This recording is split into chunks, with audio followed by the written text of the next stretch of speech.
आज सरकार जो है उसी तरह स्थिति में पहुंच गई जैसे एक मरीज वेंटिलेटर पे होता है और उसकी स्थिति वही होती है कि कुछ भी हो सकता है। तो इस सरकार का जो है वो इस वक्त वेंटिलेटर पे है और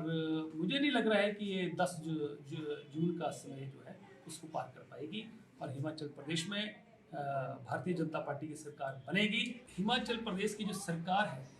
ये मुख्यमंत्री जिसको कहते हैं कि पूरे जिसको एक घमंड में रहे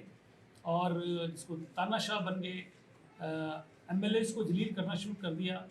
इस तरीके से सब जो है। और मैं इस बात को बड़ी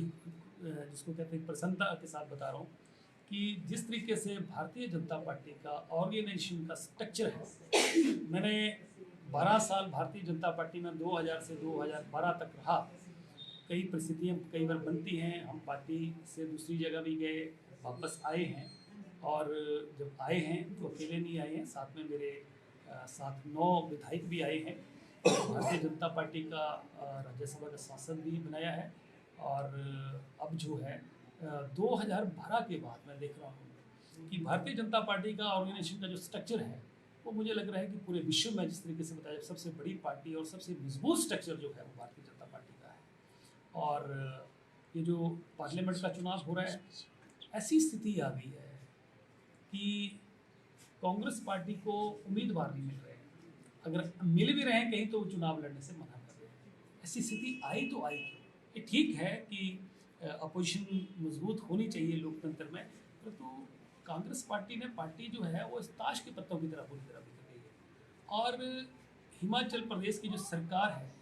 ये मुख्यमंत्री जिसको कहते हैं कि पूरे जिसको एक घमंड में रहे और जिसको तानाशाह बन गए, एमएलएस को जलील करना शुरू कर दिया, एमएलएस के काम नहीं करने, उनके जो डीओ नोट्स हैं, लोगों के जो विकास के काम हैं, लोगों के पर्सनल काम हैं, उनको डस्टबिन में डालना या मजबूरी में कई बार सामने बैठे हो तो अप्रूव करना और बाद में उनको रोक देना। ये परिस्थितियाँ सारी की सारी परिस्थितियाँ तब बनी हैं जब प्रदेश के मुख्यमंत्री जो है उन्होंने अपने घर के विधायकों को तक नहीं संभाला और आज सरकार जो है उसी तरह स्थिति में पहुंच गई जैसे एक मरीज वेंटिलेटर पे होता है और उसकी स्थिति वही होती है कि कुछ भी हो सकता है। तो इस सरकार जो है वो इस वक्त वेंटिलेटर पे है और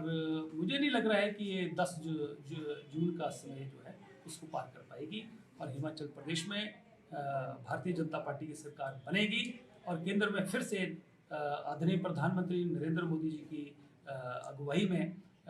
फिर से केंद्र में भारतीय जनता पार्टी की सरकार बनने जा रही है। देश बड़ी तेज़ी से आगे बढ़ रहा है, पूरे विश्व में मजबूत हुआ है, देश हमारा नाम हुआ है और हिमाचल प्रदेश में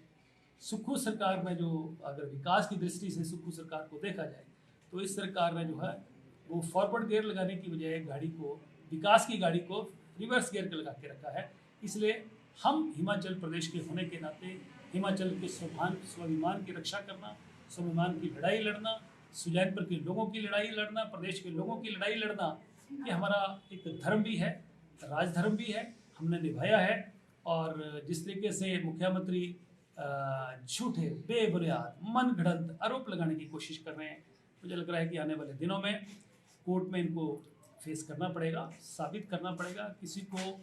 आरोप लगाने से कोई आरोपी नहीं बन जाता है, आपके पास आरोप लगाने से पहले उसके पास आपके पास सबूत होने चाहिए। इसलिए मुख्यमंत्री जैसे इनकी वो स्थिति हो गई है कि जैसे खसियानी बिल्ली खंबा नोचे वाली स्थिति हो गई है और आने वाले समय में मुझे लग रहा है कि इनकी स्थिति और ज़्यादा गंभीर होने वाली है और ये सारे के सारे उपचुनाव और पार्लियामेंट के चुनाव कांग्रेस पार्टी बुरी तरह हारने वाली है।